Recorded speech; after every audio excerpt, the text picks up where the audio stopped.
Let's go. Hello, my name is Bryce Tubbs. With me today is Marie Gettel-Gilmartin, aka Mary GG for short, and she is helping people discover what makes them special and share that with the world. She is also the host of Finding Fertile Ground podcast. I am so excited. Thank you so much for coming on the show today, Marie GG. Thank you so much for having me, Bryce. It's great to meet you. Yeah, great to meet you. We're gonna keep repeating the Mary GG, like just repeat it. We'll see if we can like brand that name into people's like subconscious. But just one little fix is Marie. Marie. What have I been saying? Mary. Mary. I don't know why I keep saying that. I was saying that in the pre-show too. That's okay. Marie GG. We said it 4 extra times, people. They're never gonna forget you. And before we go any further, for those watching, if you are watching this from any location that is outside of our free community, I just want to invite you inside. It's taken a tremendous amount of time and energy to cultivate such a positive group of people who want to see each other succeed and support each other towards their goals. So if that's even lacking in these kind of maybe socially and supportive distant times, come join us by clicking the link either above or below right now and join us inside. Now, Marie, what was life like before you got into coaching? Really, what was the catalyst that brought you into the space? Yeah, so I'm one of those lucky English majors who gets to use her degree, which I know is not always the way it works for people who major in English. So after I graduated from college, I went to live in Japan and I taught English for 3 years, which was an incredible experience. And I met my husband there. That was not the plan, but I met my husband there. He's British. And yeah, so that was a great experience. And so then I came back to Oregon where I live and I got a job. I started temping actually. And I got a job at a really big company called CH2M Hill. It's an environmental consulting company. And I ended up staying there for 28 years. And I worked my way up the ladder. I started out as a temporary receptionist. And then I found out they had an editing department. So I moved into the editing department. And within a couple of years, I got promoted to the group leader, the leader of the group. And I was the youngest. I was like 29 years old. Oh, wow. So I stayed there. It was great. It was a great company for someone with an English major because I was able to take on a variety of jobs. Started out as a technical editor writer. I moved into management. And then I started becoming a proposal manager. So I would help the project managers and engineers actually write their business proposals to get work. And then I moved into marketing and sales and communications. And one of my favorite things was for 13 years of my career, I managed 70 plus publication staff around the Northwest and Alaska and Hawaii. And they were responsible for producing all of the company's like sales and technical publications. So then in the last maybe 5 or 6 years of working there, I moved into sustainability and corporate citizenship. So I was the communications manager to support the company's efforts in those areas, which was really fun. Really, I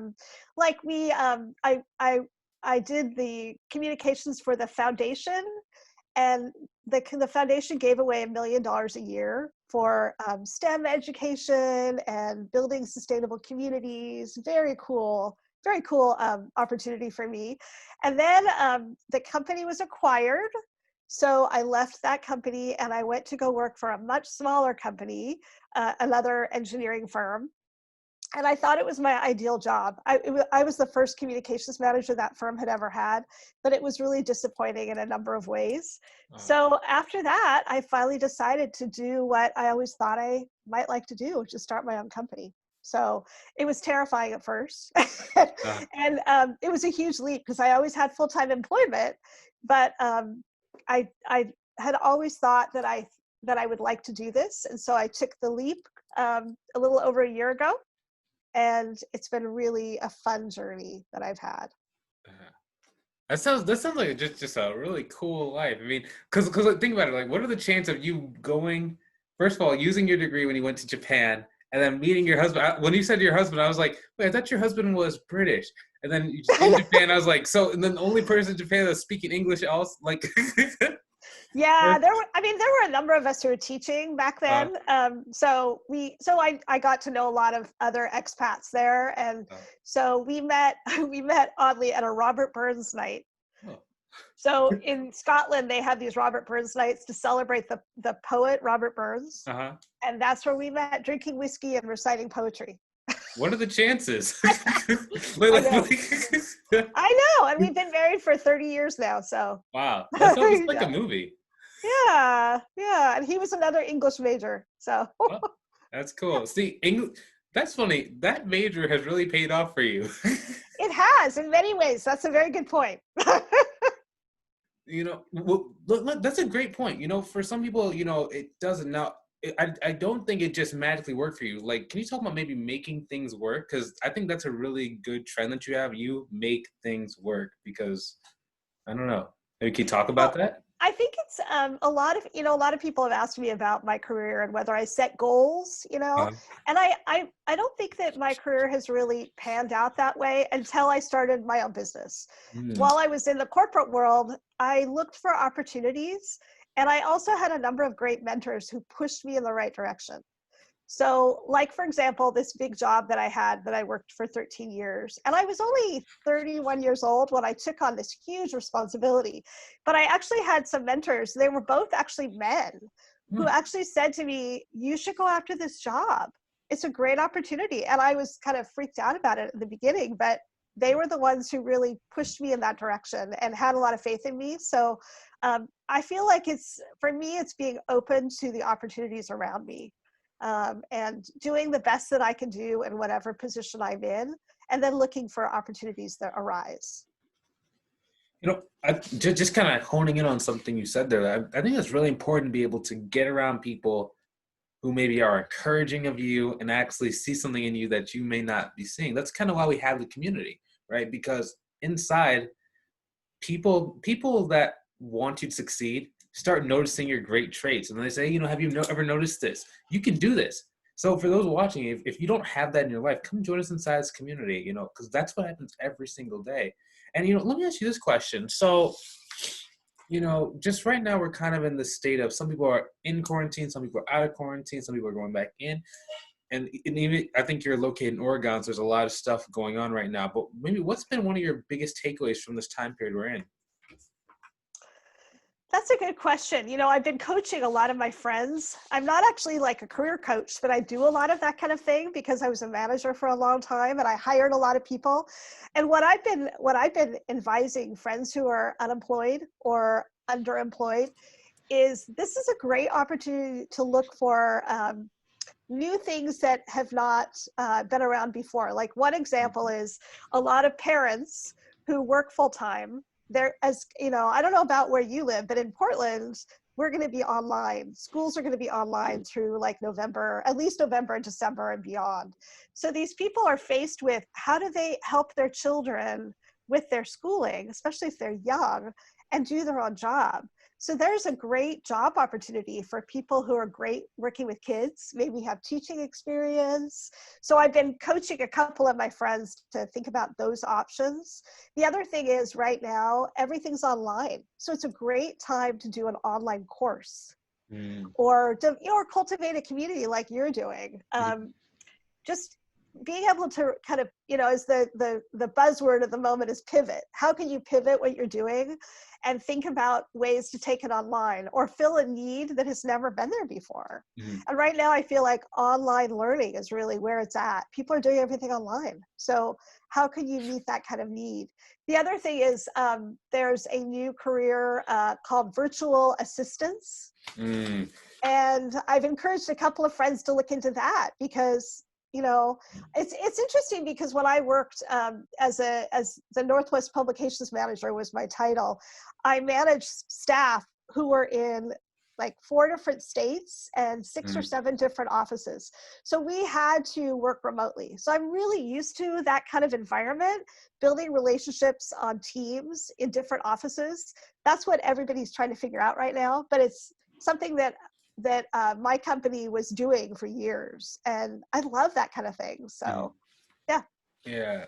The virtual assistants, that's an interesting thing. Like, especially because like now this has really exposed a lot of stuff that was kind of like underground. Because like Yeah. they had been doing virtual assistants in different countries for years. And now it's like now Americans are getting into it too, because it's like it's just amazing how it's just a really cool time that we're in, you know? You can do Yeah, so much. there's some silver lining, definitely. I'm ready for it to be over, this period of time that we're in.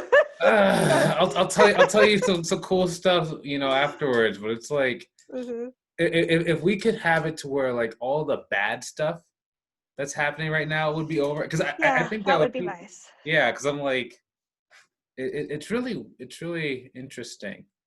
Just all the stuff that's like happening in Mhm. terms of like with like COVID and the pandemic, how they were Mhm. saying like in India, like they had mountains that were literally like a couple hundred or 1,000 feet away, and they could finally see it because there weren't as much factories or people driving. Right, So it's right. like it's crazy. It's like good and then it's bad Mhm. and it's like Yeah, it's it's like I think it's an opportunity for a society reset, yeah. and we'll see whether we're up to the challenge or not. Yeah, To reset it in the right way.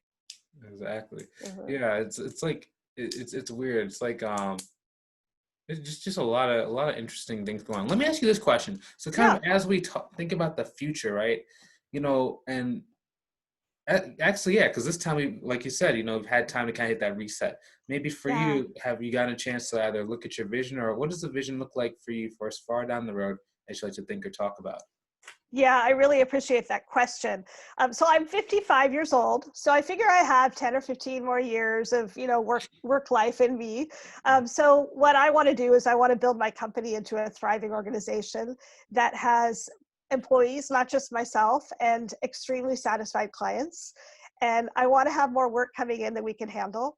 Mm. And I also want my firm to be a model for others based on my corporate social responsibility commitment. I've made a commitment to run my company in a certain way.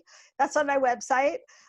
Like, for example, I've committed to donating 10% of my time pro bono Oh, to organizations that serve underrepresented communities, for example. And that's just one example of what I've committed myself to. So I would love to serve as a model for other smaller companies on how they can design a company that's really, giving back to society for good. maybe can you tell a little bit more about what you have new that's going on, a little bit more about your company and what you guys are doing? Yeah, definitely. So I help people they need help telling their story. So they need to communicate something about themselves. A lot of what I've done so far in the first year has been helping companies write website content or design websites or write articles or proposals, developing marketing communication strategies.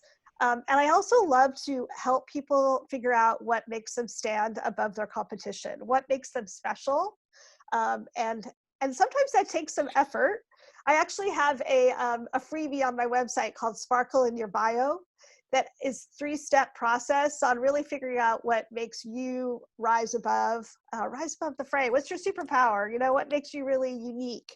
And also share, a few tips on how to share that with others.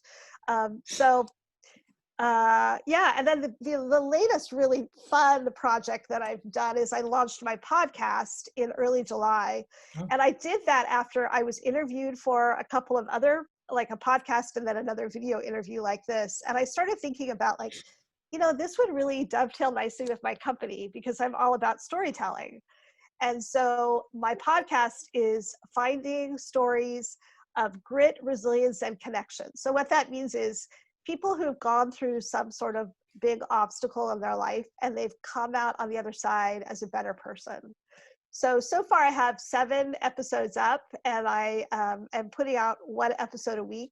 Right now I'm doing a series on 3 men of color reinventing fatherhood. oh. So all of these men had difficult relationships with their fathers, and they have decided to be a different kind of father. And my next series starts next week. It's going to be 4 badass Black women. So I'm just having this great, I feel like it's really actually giving me life. This blog during the pandemic is giving me life because these stories are so inspiring to me, and I'm just having a great time with it. So it doesn't make any money, but that doesn't matter, right? Not No, yet. not yet. Right, exactly. But it's so much fun, and I feel like it's also it ties back into my business because my business is all about storytelling, and I believe that everything that needs to be communicated is better communicated with the story. You know, let me ask this question. So if someone is watching and maybe they want to connect with you further or learn more about what you have going on, where can they go to do so? Yeah, the best place is my website, www.fertilegroundcommunications.com. And I'm also on social media. I have a tab about my podcast on my website. And yeah, I'm pretty easily available. They can also email me at marie@fertilegroundcommunications.com. Nice. You know, thanks for your time. I really appreciate just getting to know you better and just talking to you. Yeah, you too, Bryce. Excellent. You know, and Thanks for giving back to the world by creating this community. Oh, thanks. You know, that means a lot, actually. You know, that's important to be able to see. For those watching, you know, we thoroughly hope that you found this valuable. You know, this is kind of why I bring on new guests, because, you know, when people are supportive of each other, you move a lot faster. You know, because now that she said thank you, maybe I'll go and point her in the direction of other people's podcasts. But if you want to start moving that forward and actually having that, you know, kickstart for you, the first step is just go join a community of people who actually want you to succeed. So if that's you, click the links, join our community. Hopefully you enjoyed watching this as much as we enjoyed creating it. Feel free to hit the share button so other people can get some great value as well. Have a great day. We will talk to you soon. See you in the next episode. Done recording in 3 and 2 and 1 and see ya.